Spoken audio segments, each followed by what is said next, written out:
नमस्कार, स्वागत है आपका के हरियाणा पे। मैं हूं आपके साथ रमेश जाखड़ और इस वक्त मैं गाजीपुर बॉर्डर पे ही मौजूद हूं।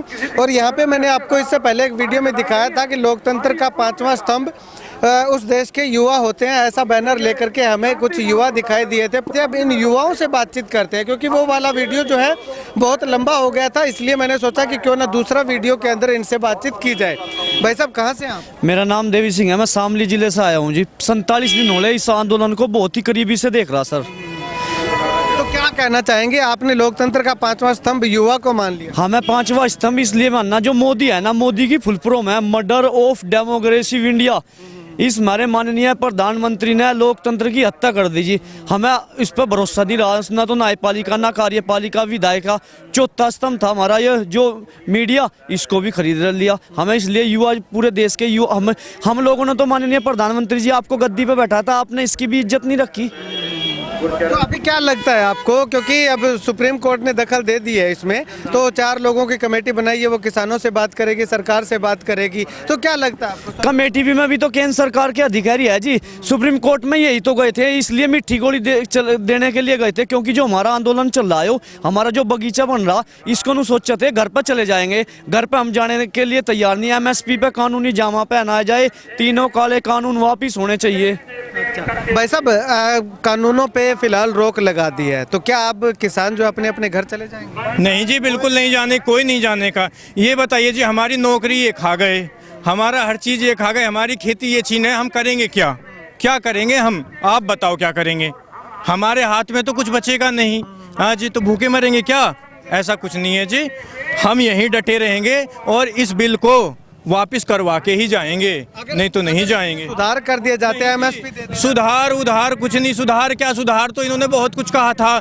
हमारा फार्म भरवाया रेलवे का, 2 साल हो गए, आज तक इन्होंने जो है पेपर नहीं करवाया D ग्रुप का। आज अब हम किसानी करना चाहते हैं, तो ये किसानी हमें नहीं करने देना चाहते। आज हम क्या करें? हम मान लीजिए भैंस पाल लें, दूध निकाल लें। हमारे यूपी में क्या हुआ है जी, इन्होंने एक भैंस से ज़्यादा अगर आप रखेंगे तो उस पर कॉमर्शियल लाइसेंस लेना पड़ेगा।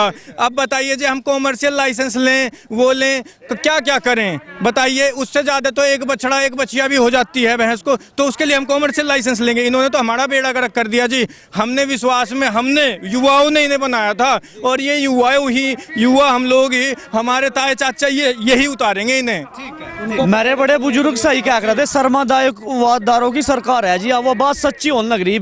हमें तो मिट्टी गोली दी, तानाशाही चल रही जी सरकार की।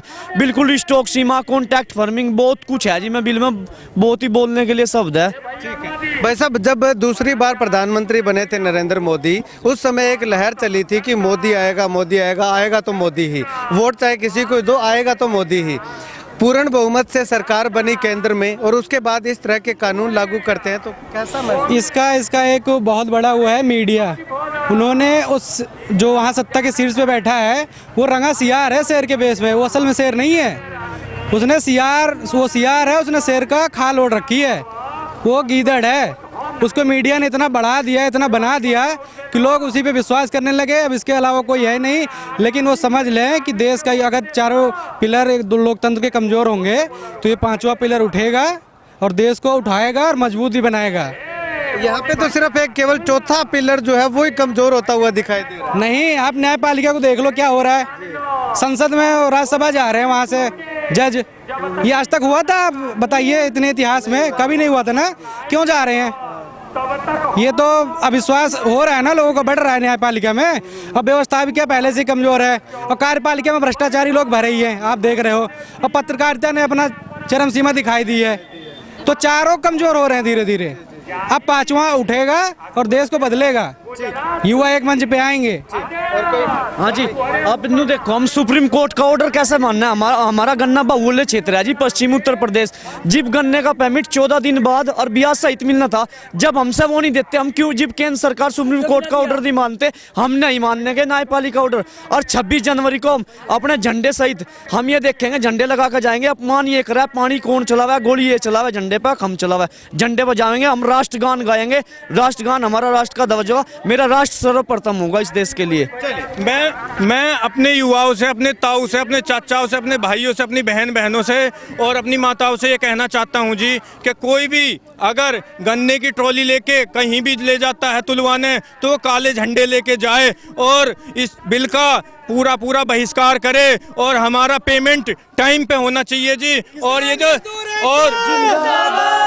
और पेमेंट टाइम पे होना चाहिए। इन्होंने 15 दिन दिया था कि सुप्रीम कोर्ट वालों का आदेश था कि 15 दिन में पूरा पेमेंट इनको मिलना चाहिए, वो पेमेंट हमें आज तक नहीं मिलता, तो हम इनकी बातों में कैसे आ जाएं? देखिए, बुजुर्गों का तो आशीर्वाद होता है, वो केवल हमें मार्गदर्शित करते हैं। युवाओं का साहस का, लड़ने का, सरकार जिस तरीके से अपना हट धर्मी कर रही है, बिल्कुल भी कोई सलूशन नहीं निकाल रही है, वो काम फिर युवा अगली पीढ़ी में, अगली पंक्ति में रहता है अग्रसर। मार्गदर्शन हमारे युवा ही वो करेंगे, बुजुर्ग। ठीक है। घर पे दिल क्यों नहीं लगेगा भैया, बच्चों को छोड़ के आ रहे, मिलने का तो मन करता ही है जी। पर खुशी इस बात की जो हमारे बच्चे भगा लिए थे इस मदारी ना, और इसकी कमी की वजह से हमारे बच्चे लौट आए। हमें तो चौधरी चरण सिंह जी सिखा के गए थे कि छोला का और तोला का मेल नहीं होता, हमारे बच्चे भूल गए थे। लेकिन हम तो धन्यवाद करते हैं इस बेईमान सरकार का भी, इन्होंने इतने परेशान कर दिया कि हर हमारे बच्चे वापस आ गए। वापस आए तो अब हम भी मुक्त हो गए। अब ये भी कहेंगे अपने बच्चों को, भाई तुम्हारे बाबा जी ठीक कहते थे, वो था, तो हमारा तो एक तरह से जो भी फायदा ही हो रहा है। ठीक है। यो जितना लेट करेगा उतने हम मजबूत होंगे। ठीक है। एक तो बच्चों को समझ आ गई और दूसरा जो आपस में भाईचारा है वो ज़्यादा बढ़ गया। हाँ, वो बहुत ज़्यादा बढ़ेगा जी। ठीक है। अब हम किसान जाति में नहीं रहे, एक किसान की एक जाति बन गई है। युवाओं ने अपना 5वां स्तंभ बनाया है, युवाओं को माना है, और ये 5वां स्तंभ इनका कहना है कि जो 4 स्तंभ हैं वो कमजोर पड़ चुके हैं। अब ऐसे में जरूरत है कि 5वां स्तंभ उठे और इस देश की जो व्यवस्था है उसको सुचारू रूप से चलाए। ऐसे में 5वां स्तंभ बनाने की जरूरत पड़ी, और ये 5वां स्तंभ युवा जो है वो क्या कुछ कार्य करते हैं, किस तरह का कार्य करते हैं, वो आने वाला वक्त बताएगा। लेकिन फिलहाल के लिए इस आंदोलन के अगर बात करें तो इस किसान आंदोलन में 5वां स्तंभ अपनी अच्छी खासी भूमिका अदा करता हुआ हमें दिखाई दे रहा है। कैमरा सहयोगी संपत जाखड़ के साथ रमेश जाखड़ के हरियाणा।